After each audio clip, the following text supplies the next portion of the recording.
Bismillahirrahmanirrahim. My dear students, I am Shehzad Waheed and I am going to start new chapter of biology, that is chapter number 2. Believe you me my students, आप लोगों के knowledge का जो main महवर या access होगा वो biochemistry ही है, right? So I wish कि आप इस चैप्टर को बहुत गौर से सुनें, इससे ऑब्टेन होने वाले नॉलेज को अपनी जिंदगियों में अप्लाई करें। देखें कि बायोकेमिस्ट्री आपकी लाइफ में कहां कहां कैसे कैसे अप्लाई होती है। Only chemistry, only biology is nothing. Try to interlink these two branches of sciences and try to excel in your life, right? तो हम स्टार्ट करने वाले हैं biology part 1 chapter number 2। Topic का नाम है बायोलॉजिकल मॉलिक्यूल्स। अगर आप अपने इर्द गिर्द देखें तो आपको नजर आएगा कि आपके पास इनऑर्गेनिक सब्सटेंसेस हैं, राइट? हम आमतौर पे आप लोग चैप्टर नंबर 1 में पढ़ के आए हैं कि हम उन इनऑर्गेनिक सब्सटेंसेस को मिलाते हैं और क्या बना लेते हैं, ऑर्गेनिक सब्सटेंसेस। उन ऑर्गेनिक सब्सटेंसेस में वो मॉलिक्यूल जो जिंदगी बना रहे हैं, जिंदगी की फाउंडेशन को ले कर रहे हैं, those are called as biological molecule. इनकी बायोकेमिस्ट्री स्टडी करने के लिए let's move to the whiteboard. Yes my dear students, हम स्टार्ट कर चुके हैं चैप्टर नंबर 2 और इंट्रोडक्शन में मैं देखा था कि आज हम स्टार्ट करेंगे बायोलॉजिकल मॉलिक्यूल्स और इसका आज लेक्चर 1 है। I again want to force you, मैं ये चाहता हूं कि आप इस पर्टिकुलर चैप्टर के स्टार्ट में ही अपने साथ साथ नोट्स बनाएं, कॉपी पेन अपने साथ रखें, हर एक पॉइंट को एक इम्पॉर्टेंस दें, बिकॉज के इस चैप्टर में या आगे भी हर जो बात आप लोगों के साथ यहाँ पे की जाएगी उसकी कोई ना कोई वर्थ होगी लाहौर बोर्ड में। If you want to evaluate your worth, if you want to increase your weight in terms of knowledge, तो आप हर एक बात को प्रॉपर कॉपी पेन लेकर नोट करें और फिर उसको एज पर योर बुक और आर लेक्चर उसको अपने माइंड में जगह दें। अगर आप नॉलेज को जगह देंगे तो नॉलेज आपको सोसाइटी में जगह दिलवाएगा, राइट? सो बी क्या happy, be confident and be vigilant to learn the knowledge. Wish you very good luck. First of all we want to see कि what are basically biomolecules.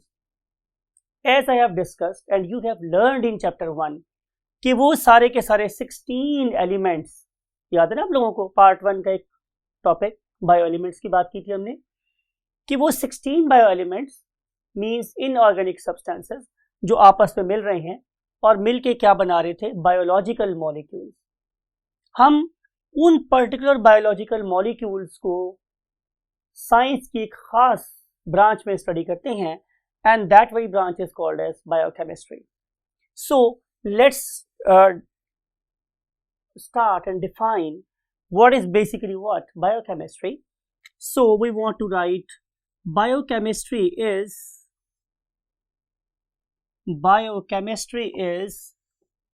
branch of biology or science that deals with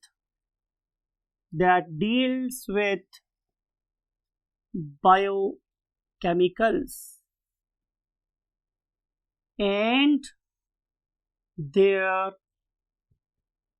associated reactions। यानी कि हमने सिर्फ और सिर्फ biochemicals को study नहीं करना या बायोमॉलिक्यूल को स्टडी नहीं करना, बल्कि वो किस किस तरीके से आपस में इंटरेक्ट करते हैं हमने उसको भी इसी ब्रांच में स्टडी करना है, राइट? अब सवाल ये है कि आखिर हम बायोकेमिस्ट्री को पढ़ना क्यों चाह रहे हैं? Why we want to study biochemistry? तो इसका आंसर ये है स्टूडेंट्स कि नंबर 1 हम इसको 2 डिफरेंट लेवल पे स्टडी करेंगे। Number 1 at the level of branches and number 2 at the level of processes, right? Mean to say, if you want to study an organism in different aspects, for example, if we want to understand what anatomy, हमने discuss किया था anatomy, yes, internal structure study करना चाह रहा हूं मैं. If I want to study physiology, यानी कि किस किस किस्म के रिएक्शंस मेरी बॉडी में हो रहे हैं, नॉर्मल कौन से हो रहे हैं, and if you want to understand what goes wrong, पता ना मैंने बताया था आप लोगों को चैप्टर नंबर 1 में कि study of diseases is called as pathology. If I want to understand the normal function, I must know the biochemistry. If I want to understand the pathology, I must know the biochemistry. That what went wrong, underlying mechanism of the disease, in the terms of what? Chemicals. तो ये सारी की सारी चीजें, anatomy, physiology, pathology, embryology, genetics, biotechnology, molecular biology, जितनी भी सारी की सारी ये फील्ड्स हैं जो आज मॉडर्न इरा में हमारे पास हैं, जो शायद इस सदी को रूल करने वाली हैं, उन सारी की सारी ब्रांचेस को अंडरस्टैंड करने के लिए we have to have the knowledge of what biomolecules. लेकिन क्या ये वाली जो हमारे पास ब्रांचेस हैं ये हमें कुछ और अंडरस्टैंड करने में भी हेल्प कर सकती हैं? तो answer is yes. The processes, life processes, for example photosynthesis. अगर मैं प्लांट्स के रेफरेंस से बात शुरू करूं तो जितनी भी फोटोसिंथेटिक एक्टिविटी है, it is a biochemical process.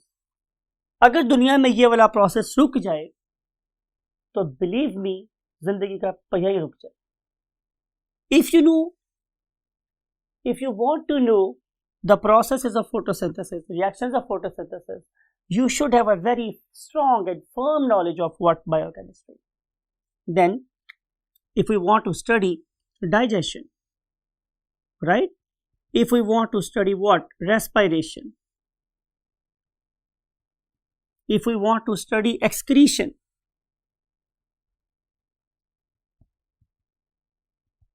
right? There are different biochemical processes जिसके end पे excretion हो रही होती है. If we want to understand again the process of locomotion, if we want to understand the process of reproduction, all these activities have got biochemical reaction at the base. So to know all the processes or mechanisms of life, we must know biochemistry. In the absence of biochemistry, we cannot understand photosynthesis, digestion, respiration, excretion, and blah blah blah. आखिर ये सारा कुछ life के साथ associated क्यों है? तो answer is कि जो हमारे लिविंग ऑर्गेनिज्म है वो बेसिकली बने ही इन चीज़ों के हैं, राइट? तो हमारी बॉडी के रिएक्शंस किससे लिंक कर रहे हैं? हमारी फॉर्मेशन से. तो हम किसके बने हुए हैं? डेफिनेटली टू थिंग्स के. उनमें से एक को हम नाम देते हैं व्हाट? Inorganic substances, right? जब मैं बात करता हूं इनऑर्गेनिक सब्सटेंसेस की तो जाहिर है, बिल्कुल मुझे पता है आप लोगों में से अक्सर चीज़ों के नाम पता हैं. For example water, for example CO2, right? For example sodium, potassium, magnesium, chloride, zinc, copper. All these are what? Inorganic molecules. And you know very well कि जब ये वाली ऑर्गेनिक मॉलिक्यूल आपस में मिलेंगे तो उनके मिलने से क्या प्रोड्यूस हो जाएगा? Definitely organic molecules. और बिल्कुल आप पढ़े लिखे बच्चे, हमने चैप्टर नंबर 1 में बहुत सी बातें पढ़ ली हैं. तो ये जो मेरे पास ऑर्गेनिक सब्सटेंसेस हैं उसकी भी हम डिफरेंट एग्जांपल्स यहाँ पे लिख सकते हैं. For example carbohydrates. इस टॉपिक में, इस चैप्टर में भी कुछ पढ़ने वाले हैं. Then lipids, then proteins, then nucleic acids. These are complex molecules and they always develop from simple inorganic substances. Students, आप लोगों की बुक में पहले ही पेज के ऊपर एक टेबल प्रेजेंट है, राइट। उस टेबल में आपको यही इन्फॉर्म किया गया है कि आप लोगों की बॉडी में कौन सी चीज कितने कितने परसेंट प्रेजेंट है। और इस पर्पस के लिए आप लोगों के पास जो पहला कॉलम है उस पर प्रेजेंट है name of the substance, say water, then proteins, carbohydrates, lipids, DNA, RNA, right, other inorganic substances and then other organic substances.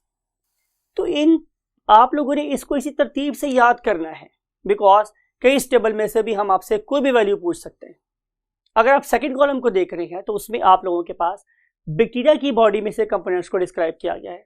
For example bacteria की बॉडी में वाटर कितना है 70%, और प्रोटीन्स कितनी है 15%, राइट, कार्बोहाइड्रेट कितने हैं 3%, आरएनए कितना है, डीएनए कितना है 1%। और अगर आप इसको कंपेयर करो किसके साथ, डेफिनेटली किसी मैमल की बॉडी के साथ या अपनी बॉडी के साथ, तो यू कैन फाइंड कि ऑलमोस्ट जो कॉन्सेंट्रेशन है वाटर की दोनों सेल्स में बराबर है 70%।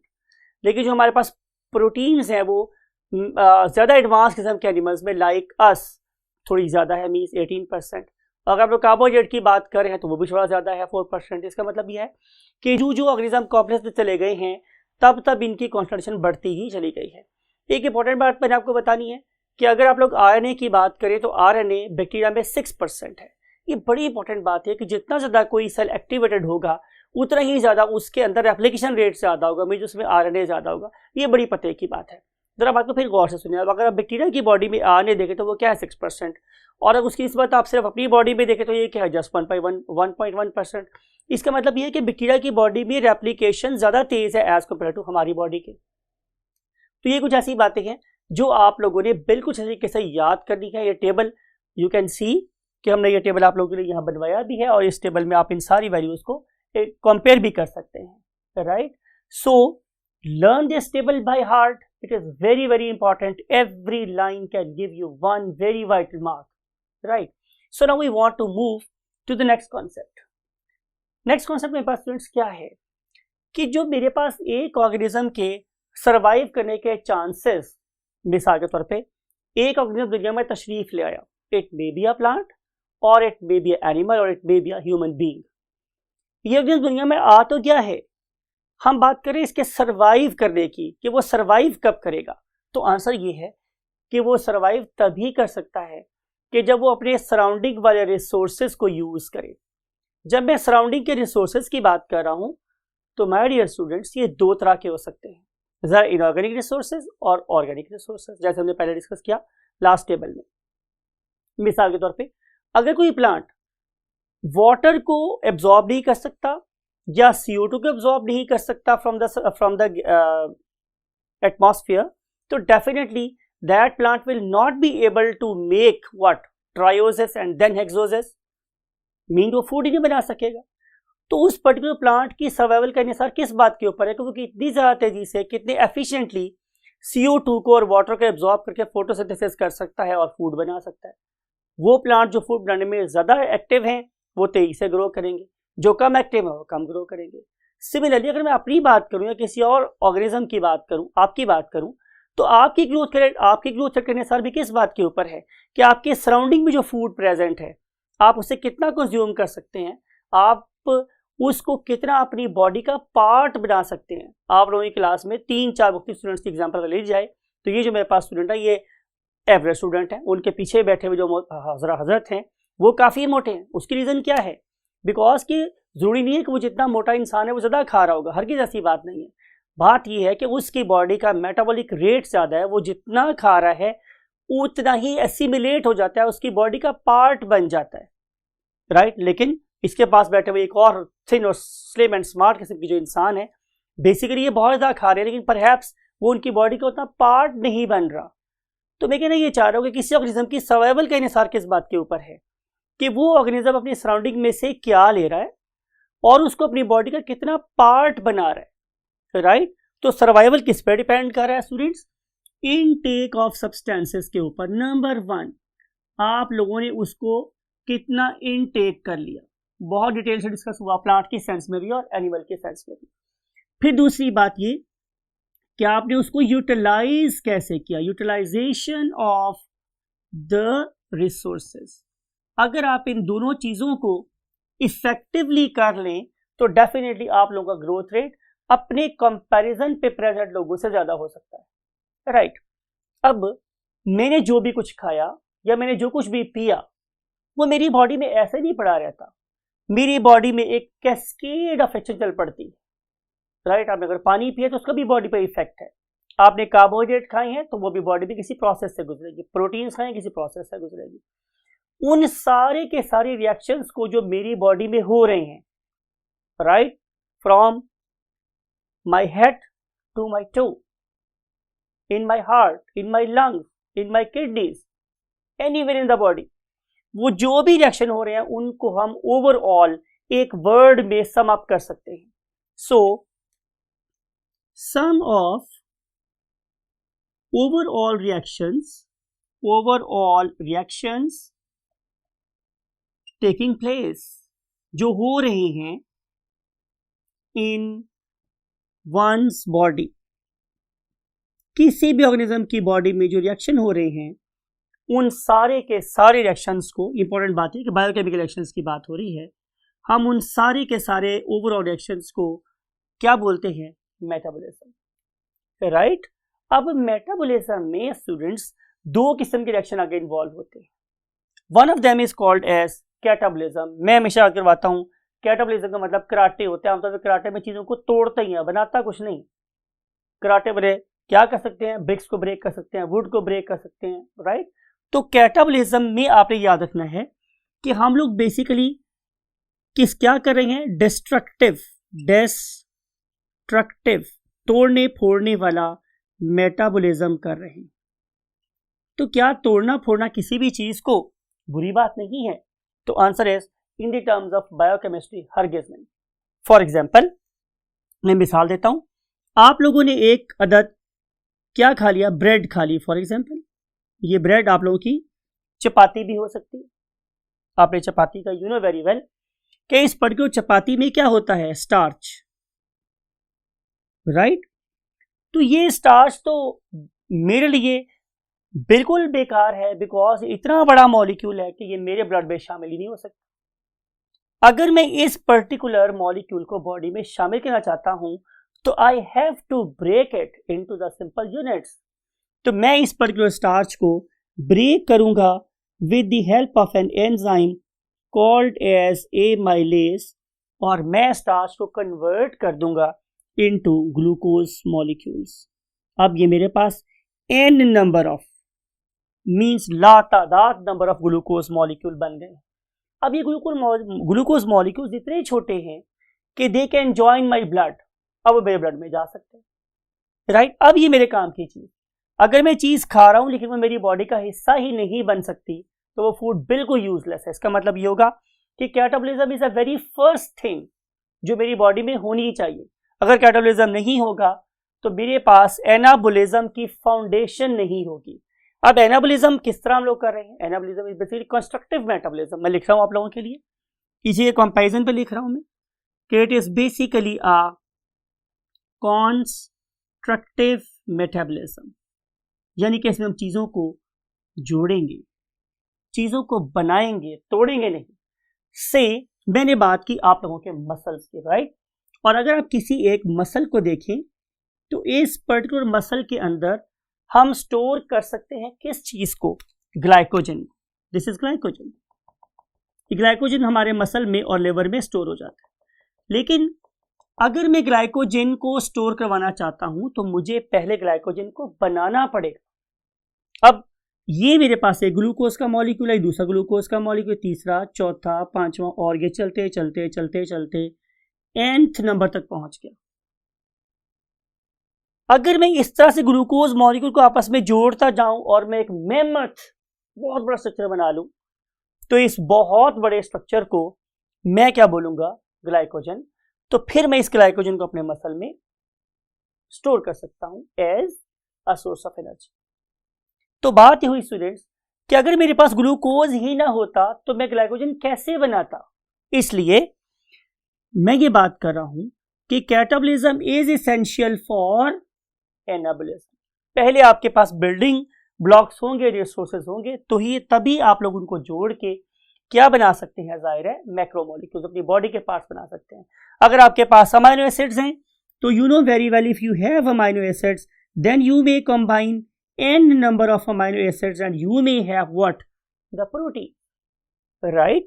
अब सवाल ये है कि क्या एनाबोलिज्म और कैटाबोलिज्म इंडिपेंडेंटली हो सकते हैं? तो answer is no, hand in hand, ये तो हाथों में हाथ लेके चलते हैं, साइड बाय साइड चलते हैं, राइट? मिल के साथ काम कर रहे होते हैं। इसके होने के लिए इसका होना जरूरी है और इसके होने के लिए इसका होना जरूरी है, तो दोनों चीजें एक दूसरे के लिए लाजिम व मलजूम है, हैंड इन हैंड। आपकी वर्ड में बुक लिखा हुआ है, catabolism and anabolism move hand in hand, हाथों में हाथ लेके चल रहे होते हैं। बहुत अच्छा खूबसूरत वर्ड इस्तेमाल हुआ आप लोगों की बुक के अंदर, इसको वेटेज दीजिए, राइट?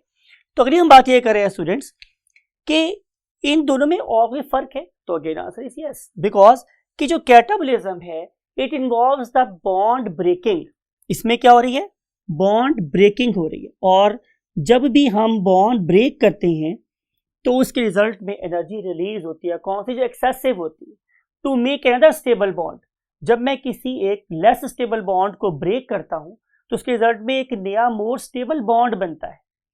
उस दौरान भी जो एनर्जी होती है वो डेफिनेटली एक्सेस में होगी, वो एक्सेस वाली एनर्जी लॉस होगी, और वो किसकी फॉर्म में अपेयर होगी, in the form of heat. तो जो आपके जिस्मों में गर्मी है, हरारत है, वो बेसिकली बॉन्ड ब्रेकिंग की वजह से फॉर्म होती है। लेकिन अगर मैं एनाबोलिज्म की बात करूं तो this particular reaction demands energy, इसमें एनर्जी रिक्वायर्ड होती है। जब भी आप दो ग्लूकोज मॉलिक्यूल को आपस में जोड़ना चाहते हैं तो वो तभी जोड़ सकते हैं जब उनके दरम्यान में एनर्जी का पैकेट इन्वॉल्व कर दिया जाएगा, राइट? तो ये बेसिक डिफरेंस है बिटवीन एनाबोलिज्म में और कैटाबोलिज्म। तो आप लोगों ने एनाबोलिज्म भी स्टडी करना है, आपने कैटाबोलिज्म भी स्टडी करना है। ये क्यों करना है आप लोगों ने, इसका आंसर हमारे पास यहाँ पे लिखा हुआ है। थर्ड पेज लगे हम लोग कि यहाँ पे मैंने एक टॉपिक लिखा है आप लोगों के पास, इंटरकन्वर्जन। ये मत बिलीव रखें कि ये चीजें इंडिपेंडेंट एग्जिस्ट कर सकती हैं।